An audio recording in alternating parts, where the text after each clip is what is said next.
primero que todo, la bienvenida a todas las personas que se están conectando, que luego van a estar allí viendo este primer capítulo de segunda de Timoteo. Vamos a entrar en nuestra segunda epístola. Hemos terminado, dejado atrás la primera, entendiendo cómo Pablo ha venido trayendo instrucciones claras, mandamientos expresos para la iglesia local, para la necesidad que tenía, y como lo dijimos en su momento, para evitar todos aquellos hombres que se levantaban para desviar de la fidelidad de Cristo a una iglesia. Por eso la necesidad de seguir estudiando, conociendo. Hoy vamos a hablar acerca de la segunda carta al apóstol, al siervo, al hijo amado, ¿no? Lo va a escribir aquí Timoteo. Esta carta es muy especial porque al parecer es la última carta que escribe el apóstol Pablo. Ya es una carta que se envuelve en personal, la otra fue más institucional, cómo organizar la iglesia. ¿Se acuerdan cuando vimos el obispado, los requisitos, el diaconado, cómo las mujeres deben ser ataviadas, cómo es el comportamiento del ministro con los ancianos, con las ancianas, con las jóvenes? Bueno, toda esa serie de instrucciones para la iglesia. La segunda epístola de Timoteo ya no es tanto organizacional, sino es una carta o una epístola personal. Y está llena de sentimiento, seguramente de nostalgia. Hay un toque de tristeza, porque el apóstol Pablo sabe que sus días están contados. Él ya tiene la certeza en su espíritu de que pronto va a partir. Y entonces es una carta donde se envuelven toda esa serie de emociones, sentimientos. Pablo le dice: yo me consuelo con tu, me gozo con tus lágrimas, quiero verte. Y vamos a ver estos primeros versículos, realmente lo que está allí el apóstol hablando. Acordémonos que cuando hablamos de la primera epístola, ¿cierto?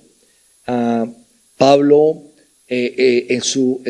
había estado preso, ¿se acuerdan? En Roma, que es donde termina el libro de Hechos, en ese primer aprisionamiento, en esa primera encarcelación, más o menos en el año 61 al 64 después de Cristo. Pablo va a estar allí preso, va a estar allí. ¿Se acuerdan que le dieron una casa para que predicara y tenía ciertas comodidades? Pero luego de esto Pablo queda en libertad y luego vuelve a ser apresado por allá en el año 68. Desde el 64 más o menos hasta el 67 Pablo recorre, Pablo sigue visitando las iglesias, instruyéndolas, pero luego en el 68 es apresado y por algunos datos históricos parece que Nerón es el que lo manda a decapitar en el año 68. Entonces vamos a ver que Pablo va a escribir esta última carta. Él sabe que sus días, como lo dije hace un momento, están ya llegando a su final. Y eso va a hacer que esta carta tenga o cobre un sentido muy, muy especial. Porque cuando alguien se va a morir, ¿cierto? Uno siempre está esperando las palabras finales. Uno siempre, ¿qué dijo antes de morir? ¿Cierto? Siempre queremos saber, no, que mire, que estaba viendo un ángel, o estaba contento, o dijo, perdónenme, no los amo. Y entonces siempre esas palabras son muy, muy importantes. Más tratándose de un hombre que por más de 30 años le sirvió a Jesucristo, desde el momento en que iba camino a Damasco. Entonces, eso hace que esta carta sea muy, muy especial. Y Pablo va a hablar de una manera muy, muy, muy personal. Es algo que yo me imagino que todas las emociones también del ser humano estaban allí inmersas en estas palabras que él le va a dar a Timoteo.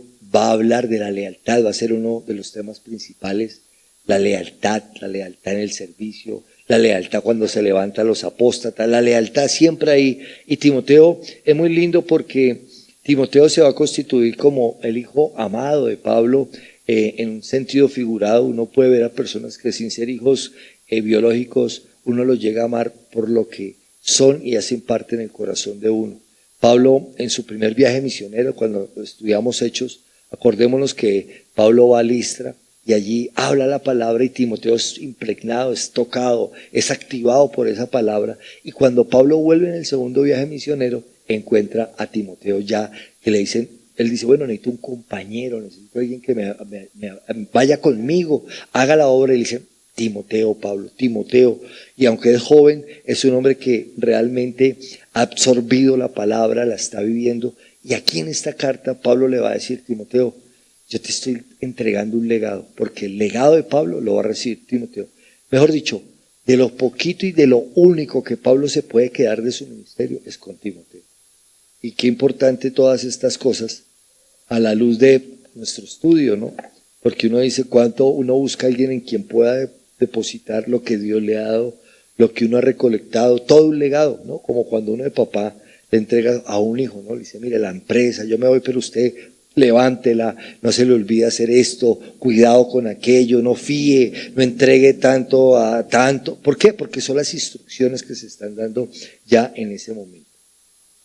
En esta carta también, Pablo va a alentar a Timoteo y le va a brindar fortaleza para ayudarle a seguir después de su muerte. O sea, se anticipa el evento, ¿cierto? Eso es como cuando dejan una grabación, ¿no? Pues cuando yo me muera, pongan esta grabación. Entonces, mire, yo sé que ya estoy muerto y bueno, les dejo esto para decirles, mire, no peleen, no hagan eso. Bueno, algo que se me ocurre, ¿no? Que yo lo he visto por ahí. Y Pablo está haciendo eso, se anticipa y empieza a decirle, Timoteo, necesito que estés fuerte, necesito que sigas el legado, necesito que sigas extendiendo el reino. Y Pablo va a dar como su epitafio, él mismo lo va a escribir, dice, he peleado la buena batalla, he corrido la buena carrera. Él mismo se está dando como las palabras que van a quedar inscritas en su lápida, en su epitafio. He corrido, aquí hay uno, yace aquí el cuerpo de un hombre que peleó la buena batalla y corrió la buena carrera. Qué importante esto, por ejemplo, en nuestras vidas. ¿Qué podrían decir otros de nosotros? ¿Qué quedaría en ese epitafio de nuestras vidas? ¿Cierto? Que servimos, que amamos. O seguramente todo lo contrario. Menos mal se murió. No, aquí no descansa, no, descansamos todos los demás, ¿cierto? Porque a veces, en vez de ser una bendición, nos convertimos en un problema. Y bueno, ¿qué podrían escribir de cada uno de nosotros? Ahí yo se lo dejo a ustedes. Ustedes dirán, bueno, yo, de mí dirán, no, pues, le quedo viendo a cada santo una vela. Bueno, no sé. Tantas cosas que se pueden decir de uno. Ahora, yo lo digo porque se me ocurre, ¿no? Ahorita el pastor me la estaba echando, no, a Dieguito, no. No. Yo lo digo es porque sé lo que se me va viniendo de lo que podrían decir de uno o lo que uno termina diciendo de otro, ¿no? Dice, uy, pero es que era un geniecito. Entonces la gente lo conocía no por el servicio, sino por el geniecito.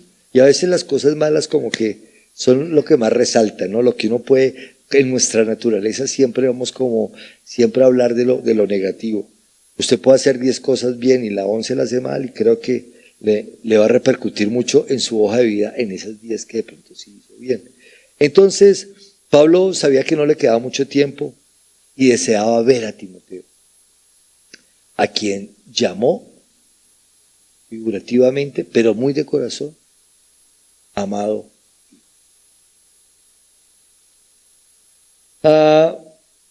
También pidió en esta carta que lo visitaran, que le llevaran su capote, le llevaran los rollos. El 2 Timoteo 4, el 9 al 13, después lo vamos a ver cómo él va a pedir, se está preparando.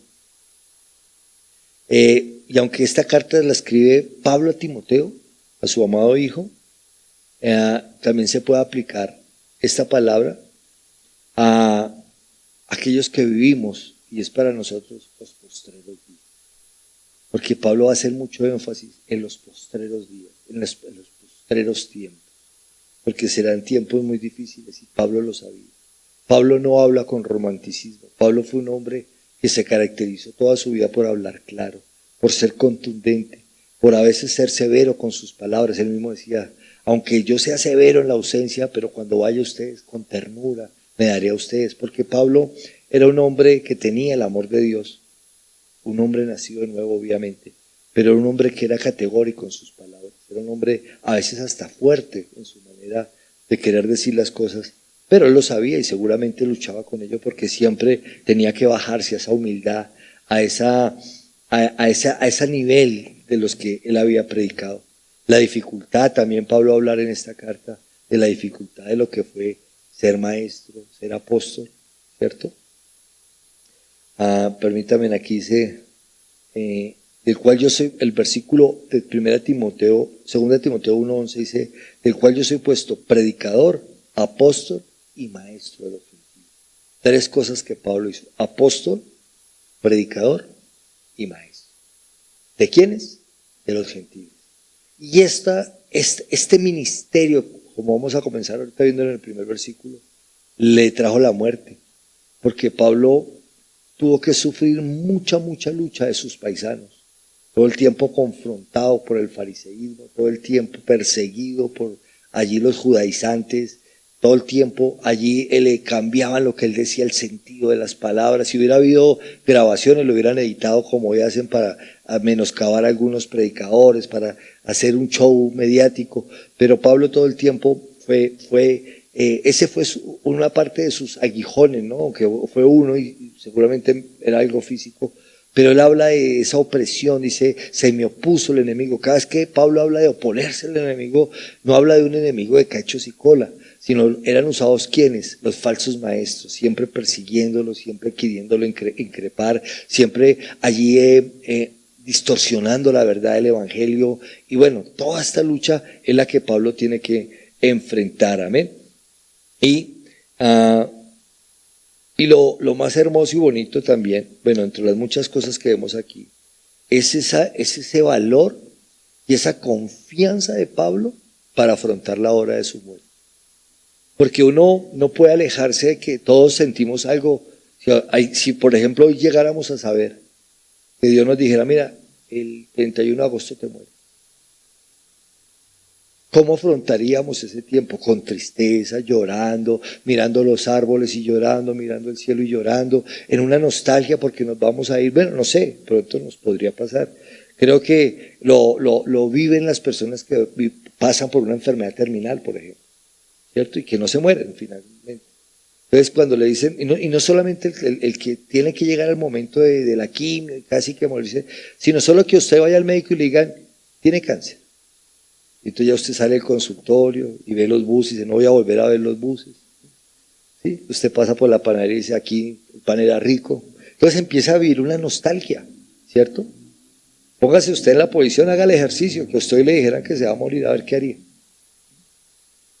Usted empezaría a arreglar su vida, empezaría a sacar listas, a ver a quién tengo que llamar, con quién tengo que ponerme a cuentas, a quién le hice daño. A tratar de vivir cada día como si fuera el último, tratar de como que no peleemos, que ya me queda poquito. Empezaría uno a apelar a su corto tiempo de vida, ¿cierto? Y entonces todas estas cosas son las que vamos a encontrar en esta epístola, ese valor, esa confianza y esa certeza que Pablo nos da en esta epístola de la vida eterna. Él había visto, era testigo ocular, no sé si en la carne, no sé si en el espíritu, pero él había visto la gloria que hay en los cielos. Y entonces él apela a eso y lo vamos a ver en su primer versículo. Vamos al primer versículo, por favor.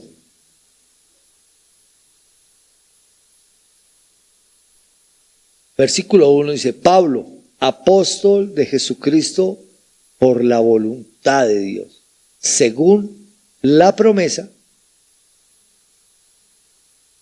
de la vida que es en Cristo Jesús. Amén. ¿Y por qué él va a hablar en ese primer versículo, en esa última epístola, de la promesa de la vida eterna? Porque se iba a morir. Y entonces él ahora lo que va a hacer es empezar a recordarse y a recordarle a Timoteo y sobre todo a testificarle, ¿no? De que él sigue firme en su convicción. Hay gente que habla cosas, pero cuando le toca ya su momento, se retracta. Entonces uno dice, oiga, pero luego usted no decía tal cosa y ahora usted, su actuar no es diferente. Pablo no, por eso le digo, Pablo era un hombre categórico. Y Pablo ahora le está diciendo, Timoteo, ya sé que me queda poco tiempo, pero hay una promesa que Dios nos ha hecho. Y esa promesa es la vida eterna en Cristo Jesús. Y nadie me mueve de ahí. Estoy convencida de ella. Y eso es lo que Pablo le está hablando. El don y poder de Dios se reciben mediante la ordenación del sacerdocio. ¿Ministro de quién?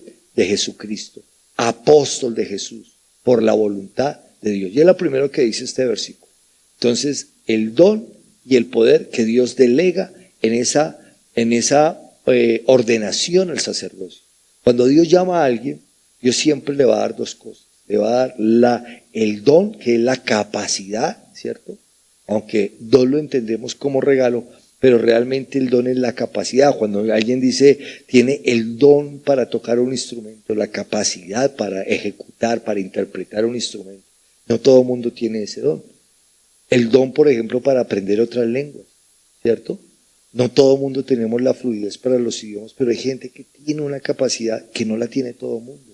El don para la predicación o para el pastorado. Hay gente que se mete a ser pastor, pero si no tiene el don y ese poder que Dios da o esa gracia mediante su poder para poder llevar un ministerio, ese ministerio va a ser fallido. Entonces Pablo dice, yo ya estoy terminando y reconozco que el don y el poder me lo ha dado Cristo. Y hasta aquí he sido consecuente. Acordémonos desde Damasco, camino a Damasco. Pablo hizo dos preguntas. El Señor se las respondió y Pablo las cumplió. La primera dijo, ¿quién eres? Y él, Jesucristo. Se le revela como Señor. Y la segunda, ¿qué quieres que haga? Y el Señor le dijo, que seas maestro, que seas apóstol y que seas predicador a los gentiles. Y él cumple el ministerio. Porque aquí lo más importante no es cómo se comienza. Vamos a terminar. Y Pablo está terminando la buena carrera y triunfando en la buena batalla. Eso es lo lindo y lo poderoso de este ministerio. Uno de los hombres más grandes que Dios ha levantado. O no un hombre más grande, sino un hombre con un Dios grande. Porque Pablo realmente tiene un Dios grande, un Dios poderoso. Y él lo reconoce en sus epístolas. En 1 Corintios 15, Pablo dice, y yo he trabajado más que todos, pero no yo, la gracia en mí. O sea que él dice, yo he hecho hartas cosas. Él podía ver, no era ciego, de todo lo que Dios le había dado, y todo lo que él había enseñado, y todo lo que había abarcado en sus viajes misioneros. Pero también él reconocía que todo lo que él había hecho no era por mérito propio, sino que todo se debía, era la consecuencia de una gracia derramada sobre él. Y entonces él dice, no yo, la gracia en mí. Y a veces nosotros nos olvidamos de eso y pensamos que todos nuestros logros, que todos nuestros méritos son como consecuencia de nosotros mismos, de nuestras propias fuerzas, de nuestro propio intelecto, de nuestra capacidad para hacer o deshacer. Amén. Y entonces, ¿cómo terminaría? Verdaderamente esperando su corona, esperando cierto de que lo que le esperaba y que había una vida más allá de la muerte. Esa esperanza no lo desanimaba, no lo postraba, no lo metió en una depresión profunda, sino por el contrario, está entregando el legado, la posta como el atleta a Timoteo. Timoteo, hijo amado, aquí está, tú me has visto cómo yo he sido, cómo me he comportado y qué testimonio yo he podido ser para ti. Porque lo más importante, yo pienso, que en la vida de uno es el testimonio que uno puede dejar. ¿Qué le puede uno dejar a otros y decir, mira, es que yo me acuerdo que mi papá hacía esto y yo también voy a empezar a hacer eso? Y entonces, ¿cómo ese testimonio va a ser tan importante? Por eso Pablo puede decir, sed imitadores de mí, como yo de Cristo. Porque Pablo era un hombre que había corrido la buena carrera. Está terminándola y dice, todo lo he hecho en la voluntad de Dios. Lo que Él me mandó a hacer, lo he cumplido.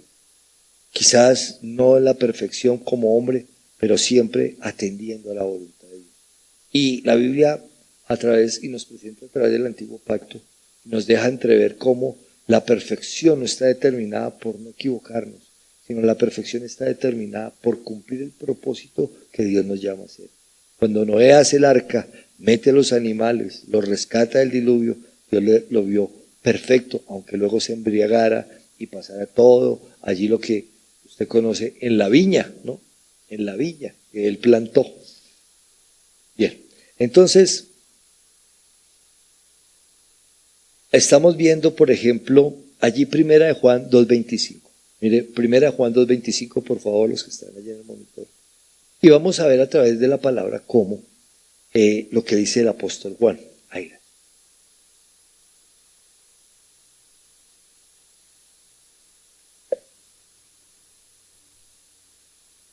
Esta epístola, mientras me la buscan, 2:20. Y esta es la promesa que Él nos hizo. ¿Cuál es? La vida eterna. Volvamos a leer el 1 de 2 de Timoteo. Pablo, apóstol de Jesús, el Cristo, por la voluntad de Dios, según la promesa de la vida que es en Cristo Jesús. ¿De qué está hablando Pablo? De la vida eterna. Que aunque lo acaben, que aunque lo decapiten, aunque lo asesinen, porque lo van a asesinar. Pablo dice, pero tenemos la promesa de la vida eterna. ¿Y cuántos hoy estamos en esa verdad? Frente a saber que hoy nos podemos acostar y mañana nos levantamos. Pero tenemos la certeza de que fiel es el que lo prometió. ¿Y qué le prometió? Vida eterna en Cristo Jesús. Amén. También primera de Juan 5, versículos 11 y 12. Mientras lo van buscando allí, también quiero decirles que esta epístola, la segunda epístola de Timoteo, es como la segunda epístola universal de Pedro. Son cartas finales, ya cerrando ya sus vidas. Y van a ser tan lindas porque ya se están despidiendo, ya están dejando allí todo su trasegar en este mundo y cumpliendo ese propósito que recibieron, ese poder y ese don de parte del Señor, de Dios y de nuestro Señor Jesucristo. Mire que Pablo siempre hace mención de ¿quién? De Jesucristo. Y siempre lo relaciona como ¿quién? Como Señor, como Dios. Para aquellos que decían que Jesús no era Dios, el Hijo de Dios, ni Dios Hijo, siempre lo está llevando así, del Padre y del Hijo, todo el tiempo ahí, colocándolo en esa posición. Y este es el testimonio que Dios nos ha dado. ¿Cuál? Vida eterna. Y esta vida está en su Hijo. Versículo 12. El que tiene el Hijo, tiene la vida. El que no tiene el Hijo de Dios, no tiene la vida. Sencilla esa ecuación. Si usted tiene el Hijo, tiene la vida. Si no está en el Hijo, aunque vaya a la iglesia, no tiene la vida. Entonces la única manera de tener la vida es por medio del Hijo. ¿Qué es lo que hemos hablado? No hay ninguna manera. Jesús les dijo, no es con violencia ni con valentía, porque muchos han intentado, pero no lo han logrado. Pero solamente hay un camino. Y entonces también Juan dice, porque Él es el camino, la verdad y la vida. Juan 14:6. Entonces, Él es la vida. Ahora, ¿lo tenemos a Él? Si lo tenemos a Él, tenemos garantizada vida eterna. Y es lo que está diciendo Pablo. Por eso Él dice, la promesa de la vida que es en Cristo Jesús. ¿Qué importa que me maten, Timoteo? No empieza una carta lastimera. No, Timoteo, hijito, ay, se supiera cómo esto es de difícil y cómo voy a terminar esto. Yo veo que esto está horrible, ¿no? Pablo le está diciendo, la situación no es menos complicada, pero sí hay algo cierto y es que tenemos que la vida eterna. Y si tengo la vida eterna, páseme lo que me pase. Porque llega este capítulo y estamos hoy viendo, por ejemplo, una situación, para los que no saben, un conocido, un amigo, un familiar, un amigo de la casa, se murió de un infarto. No hubo 2 ni 3, ni hubo reanimación, no, fue fulminante, lo que llaman fulminante. Y en la calle, pues todavía mucho más lamentable, porque fue, no sé, se levantó de su cama y quedó ahí. Y caer ahí, salir un día a la calle a comprar algo, seguramente hacer alguna gestión, no sé qué, y no volver. Porque el corazón falló. Ahora, pensemos todas las cosas que nos pueden suceder para morir.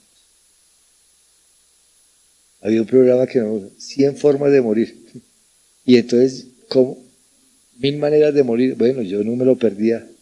Y porque de alguna manera tuve que ver muchas muertes en mi trabajo anterior. Entonces, me gustaba el programa porque decía, bueno, ¿cómo alguien se puede, tomando algo, pasárselo por otro lado y ahogarse?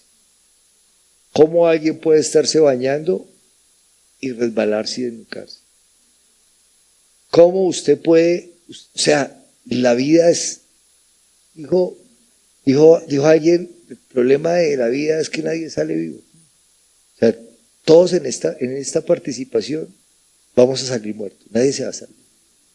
Ahora, es lo único cierto, pero también es las cosas que nosotros no tenemos en cuenta. Y a veces, siendo cristianos y teniendo esta esperanza, vivimos atormentados y amedrentados por la muerte. Y la muerte, y no hablemos de eso, no. Más bien, hagamos lo que Pablo está haciendo, fortaleciendo a Timoteo y recordándole que él tiene una esperanza que también la debe tener, y es la promesa de la vida. ¿En quién? En Cristo Jesús. Yo tengo a Cristo, Timoteo. No hay nada que temer, porque si yo tengo a Cristo, tengo la vida. El problema es que no la tuviera, ¿cierto? Y entonces, dice el versículo 2, a Timoteo, amado hijo, gracia, misericordia y paz de Dios, el Padre, y de Cristo Jesús, Señor nuestro.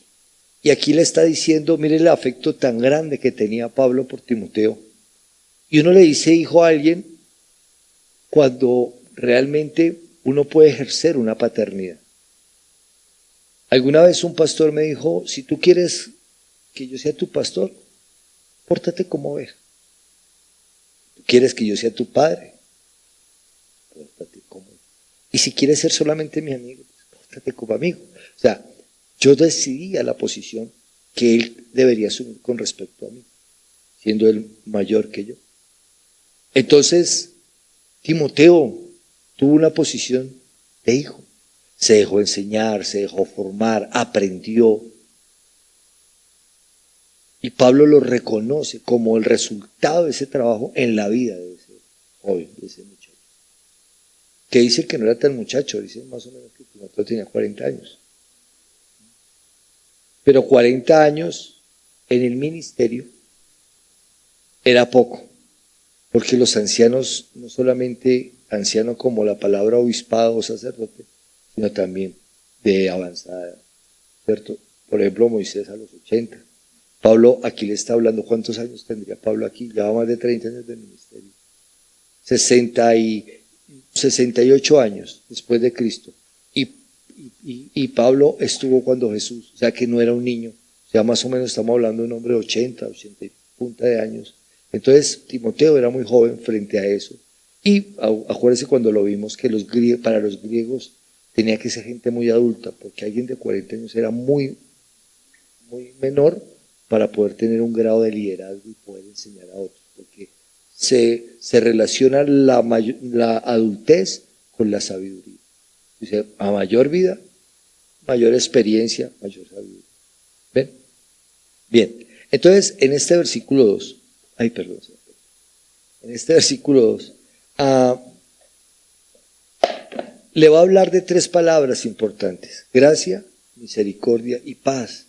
Y Pablo va a incluir esa mitad, que es la misericordia, porque el saludo siempre apostólico de Pablo es gracia y paz. Gracia y paz a las iglesias, gracia y paz. Pero aquí, en esta epístola, va a entrar la palabra misericordia. Y es una epístola pastoral, o sea, era dirigida a un líder, a un pastor. Él está hablando a un hijo, pero también no se olvida que ese hijo tiene un ministerio y que está llevando a cabo un pastorado. ¿Por qué la misericordia? Bueno, gracia, sabemos que es el favor de Dios. Pero la misericordia, ¿por qué? Porque como líderes, nosotros no se nos puede olvidar la misericordia. Como líderes no podemos sentirnos fuertes, no podemos sentirnos que somos invulnerables, que somos indefectibles, ¿cierto? Sino que todo el tiempo debemos acordarnos de que somos vasijas de barro, que somos quebradizos, que no hay fuerza en nosotros más que el poder de Él, que es a través de su gracia. Y entonces a veces nos sentimos muy fuertes desde aquí, porque creemos que porque hablamos y predicamos tenemos la verdad, y entonces a veces se nos olvida la misericordia. Alguna vez dijimos que ¿qué era la misericordia? ¿Alguien se acuerda qué era la misericordia? Era el favor al miserable. El favor al miserable. Así como la gracia es el favor inmerecido, la misericordia es el favor que se extiende a los miserables. Y eso es lo que somos nosotros si no estamos con la justicia de Dios. Apartados de Él somos miserables. Y Dios nos extiende ese favor, nos saca allí de nuestro pecado, de nuestro delito, nos da vida juntamente con Él. Y entonces ahora somos lo que somos por causa de Él. No por nuestro propio mérito, sino por Él. Y entonces Pablo le dice a Timoteo, gracia, misericordia y shalom. 3 cosas importantes. Y nunca se nos puede olvidar realmente lo que somos en Cristo Jesús y por medio de quién lo somos. A veces nos sentimos que podemos ya volar solos, ya déjame a mí, yo ya sé cómo se hace esto, pero siempre necesitamos esa dependencia absoluta de Dios, reconociendo su gracia, reconociendo esa misericordia que son nuevas cada mañana, dice la palabra. Usted se levanta hoy y hoy tuvo una nueva misericordia, un favor extendido por ese Dios, por causa de ese ¿qué? Amor. Amén. Y esto es para todos los que tienen un liderazgo, no solamente para Timoteo, para todos los que llevamos un ministerio a cuesta, que nunca se nos olvide la misericordia. A veces las personas más duras son las personas que estamos aquí, que nos sentimos perfectos, porque sentimos que no fallamos, que todo lo hacemos bien y que los demás son los que se equivocan. Lo más importante, la misericordia. Algo de lo que Dios está haciendo en este tiempo es eso, extendiendo su misericordia para volver a traer a gente que un día se había ido, para volver a acercar, y he tenido gratas sorpresas de gente que por mucho tiempo, y pastor, aquí estamos y mire, queremos volver a comenzar. Pero ¿a partir de qué? De juzgar, de condenar, de venir a reprocharle a alguien por lo que haya hecho, o más bien de extenderle misericordia. Porque el pecado se corrige. ¿Qué dice Proverbios 16:6? Con amor y misericordia. Si usted no usa eso, ¿qué dice Gálatas 6:1? Y si alguno ha caído, vosotros que sois espirituales, restaurarles con espíritu de ¿qué? De mansedumbre. Ahora, ¿qué entiende usted por la mansedumbre? ¿Cuándo usted puede decir que alguien es manso?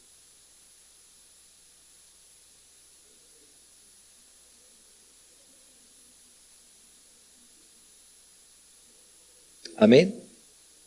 Entonces vamos viendo todo lo que Pablo está haciendo en esta epístola. Nomás en 2 versículos todo lo que hemos abarcado.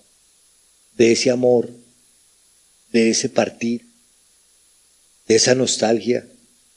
Y él le dice en el versículo allí 3, doy gracias a Dios, al cual sirvo desde mis mayores con limpia conciencia, de que sin cesar tengo memoria de ti en mis oraciones, noche y día. Porque Pablo había hecho un trabajo con una conciencia que limpia. Él sabía que todo lo que había entregado lo había entregado por amor al Señor.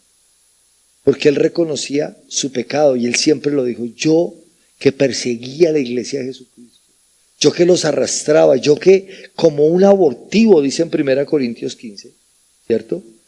Yo no fui el último de todos, pero se me reveló, su gracia fue en mí, yo no debiendo ser nada, vine a ser receptor de esa gracia. Entonces Pablo está hablando de esa gratitud, y esa gratitud lo llevó a hacer sus viajes misioneros, esa gratitud lo llevó a vivir confinado por mucho tiempo, esa gratitud lo llevó a ser azotado, a vivir peligros de caminos, a vivir naufragios, todo lo que Pablo nos cuenta a través de sus epístolas, lo que tuvo que sufrir por causa de ese amor.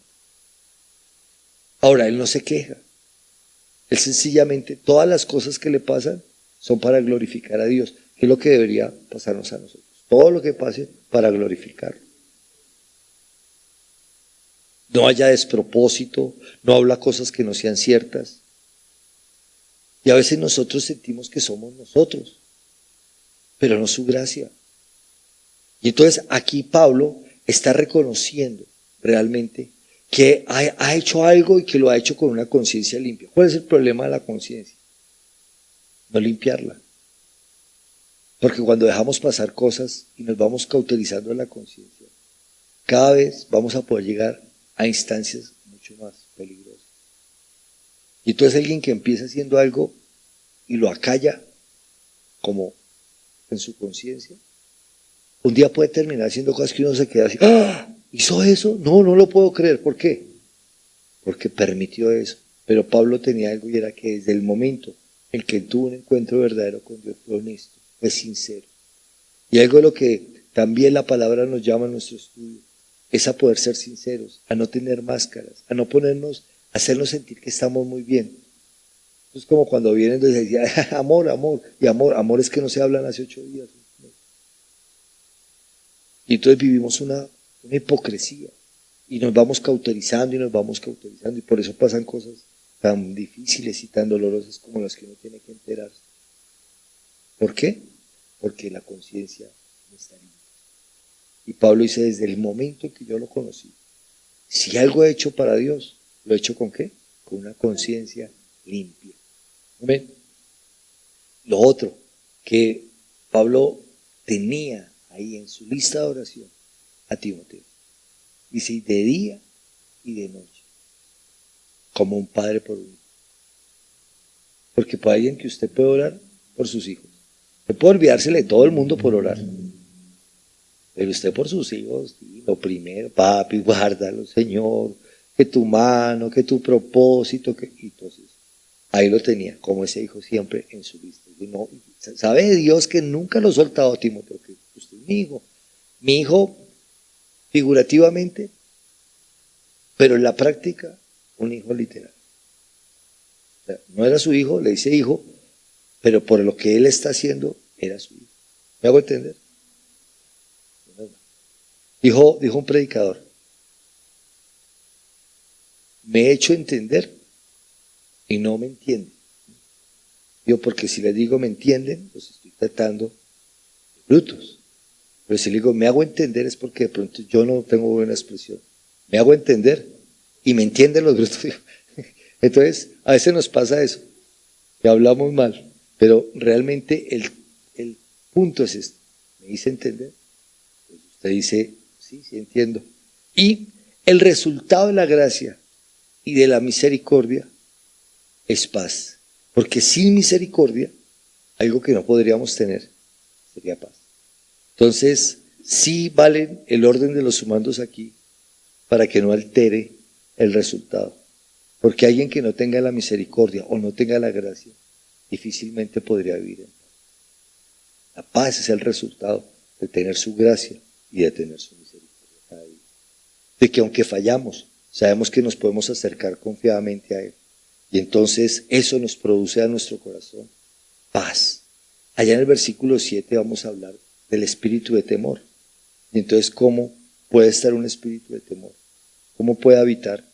Y entonces perder realmente el amor, ¿cierto? Perder la fortaleza o el dominio propio, de lo que habla el apóstol Pablo. Bien. 4, deseando verte, acordándome de tus lágrimas para ser lleno de gozo. Si ve que es una carta muy, muy nostálgica. Es una carta donde le dice, Timoteo, yo quisiera verte.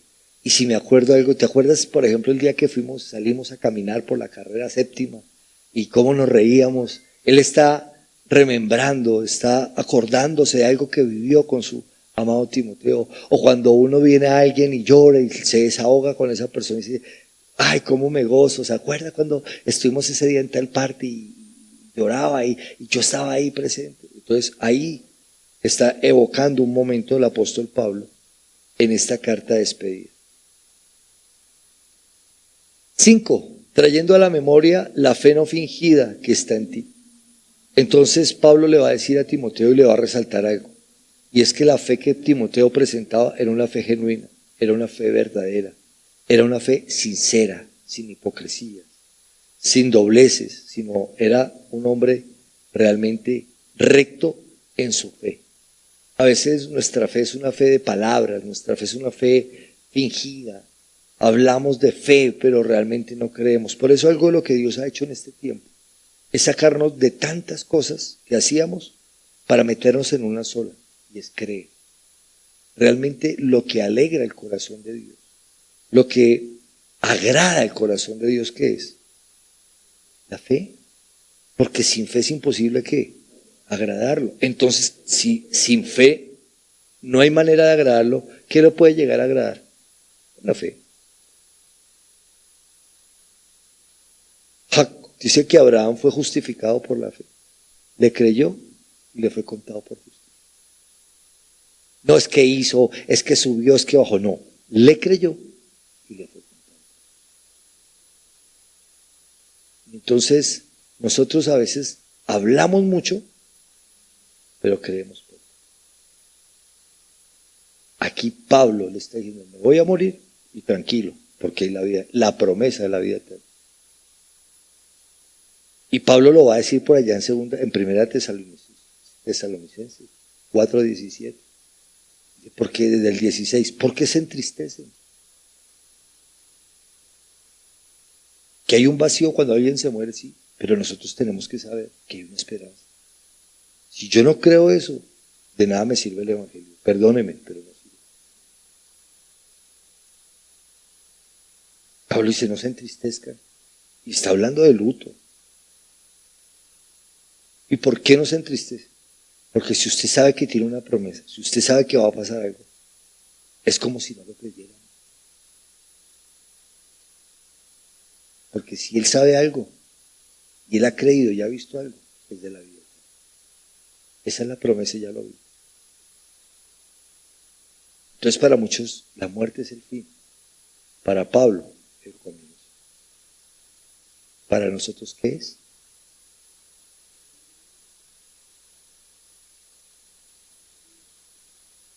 Trayendo a la memoria la fe no fingida que está en ti, la cual en tu abuela Loida y en tu madre Eunice. Y estoy cierto que está en ti también. O sea, era una familia realmente creyente, una familia de testimonio. Pablo podía hablar de la abuela, podía hablar de la madre, y ahora el resultado de ese trabajo lo podía ver en ese nieto, en ese hijo. Y entonces él le dice, yo sé, porque sé de qué casa vienes, sé los principios que te han enseñado y sé cómo tú obras. Porque no hay nada más bonito que ver a un joven, por ejemplo, que actúe en una sinceridad y no en una hipocresía.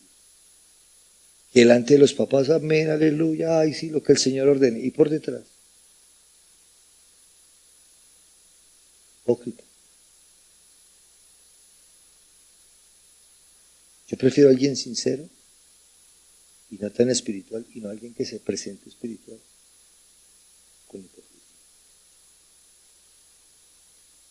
Cuando la gente, estoy mal, estoy en pecado, eso es la verdad, eso es una verdad, qué bueno. No, hermano, hay gloria, con las luchitas, no, mal. Queremos pintar, maquillar, no, cuando uno está mal y ya. Siempre lo he dicho, la gente viene, ¿cómo es? Bien, pastor. 3 veces que usted le pregunta y ya está llorando, está re mal. Entonces se quieren pasar de fuertes, pero realmente aquí no es fortaleza, aquí es todo lo contrario, debilidad, como lo dijimos hace unos días. La debilidad es la oportunidad de Dios de mostrar su poder. No lo privemos de mostrar su poder.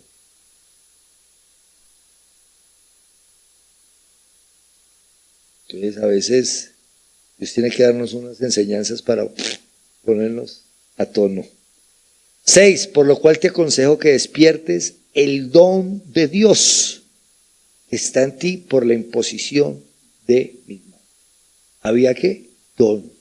Él tenía lo que dijimos, el poder de Dios y el otorgamiento, el ordenamiento de Dios para hacer algo. Si Dios nos ha mandado a hacer algo, tenemos que hacerlo, porque en eso hay respaldo.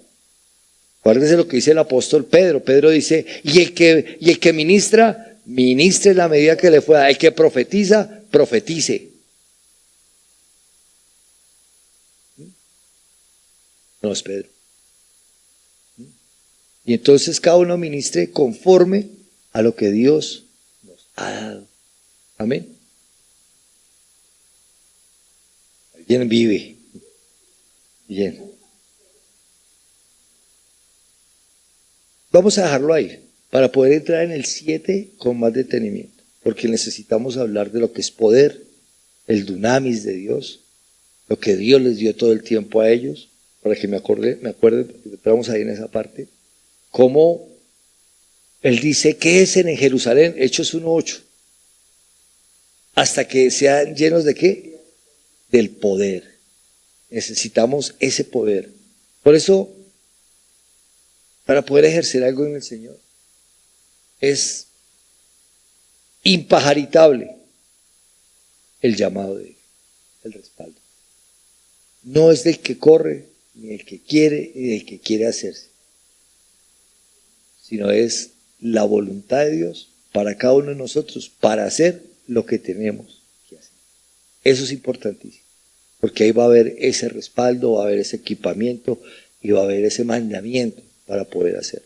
Es lo que Pablo nos está diciendo en estos primeros versículos. Espero que haya quedado claro, que usted ya se vaya metiendo en ese ámbito, entendiendo que esta segunda epístola es la última de las que Pablo escribe, está pronto a morir, ya lo van a decapitar, se está despidiendo de su hijo amado, le está también fortaleciendo, acuérdese, para que Timoteo pueda continuar, la tristeza no lo vaya a embargar, y qué bueno cuando dicen, no van a llorar, tranquilo, me voy a morir, pero no lloren, yo voy a estar bien, estoy con el Señor, ustedes sigan, alégrense, acaben la buena obra. Y entonces uno dice, bueno, me acuerdo cuando estaba en vida mi papá, mi mamá, que me dijo que no me entristeciera, sino que siguiera adelante.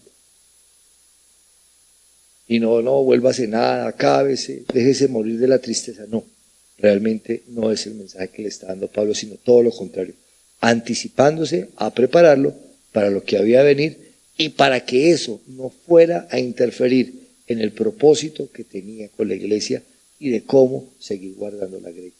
Vamos a ver todo lo que él va a hablar ahí acerca de la apostasía, acerca de los peligros que van a venir, de cómo el Espíritu está hablando claramente que en los postreros días que va a pasar, y realmente, como todo lo de Dios, hoy vemos el cumplimiento de eso. Hoy vemos las exageraciones, hoy vemos los videos, hoy vemos por las redes tanto desacierto, tanta burla, escarnio, gente en una religiosidad, en una gritería, en un poco de cosas que realmente lo único que hace es alejar a los que realmente quieren. Por eso siempre lo he dicho y lo sigo reiterando, la necesidad de predicar el evangelio el de la gracia, el de hablar de esa justicia inmerecida que nos ha sido imputada por medio de la fe en Cristo. Amén. Bien, mis amados, entonces damos gracias a Dios. Oremos en esta noche para terminar. Dios les bendiga a los que han estado ahí conectados, a los que van a ver este programa. Sigamos ahí estudiando. Entramos a nuestra segunda epístola. Hemos visto los primeros 6 versículos y vamos a ver el 7º la próxima vez, que dice, porque Dios no nos ha dado espíritu de cobardía o de temor, de poder, amor y dominio propio. Lo vamos a ver en la próxima clase. Oculto servicio. Padre, te damos gracias por esta tu palabra, Señor, por todo lo que ella nos va a enseñar, nos va a preparar, nos va a dar luz, Señor, en los tiempos y en los días que estamos viviendo, días de maldad, días donde hasta el colmo, Señor, de la depravación humana. Señor. Pero ayúdanos cada día para llevar un mensaje de esperanza, para hablar una verdad, Señor, a la luz de la Escritura, de lo que tú has dejado consignado por tus santos, allí profetas, pero apóstoles, Señor, guiados por tu Espíritu Santo. Que cada día la palabra entre en nuestras mentes, en nuestros corazones, nos lleve a toda la verdad y podamos a través de ella identificar también cuando algo no huele bien, cuando algo está descompuesto o sencillamente es putrefacto, para que podamos caminar siempre en esa buena, agradable y perfecta voluntad. Yo te doy gracias, Señor, por la oportunidad que nos das de llegar allí a los hogares, a las familias, de seguir estudiando y conociendo de tu preciosa palabra. Padre, guárdanos, Señor, y sigue cumpliendo tu propósito en cada uno de nosotros. Que la gracia, la misericordia y la paz sean en cada uno de nosotros. En Cristo Jesús, Señor nuestro. Amén y amén. Dios les bendiga y muchas gracias. Paz y gracia a todos ustedes. Y volvemos a encontrarnos aquí el próximo miércoles con el favor de Dios. Que pasen una feliz noche y que tengan una buena y bendecida semana. Bendición.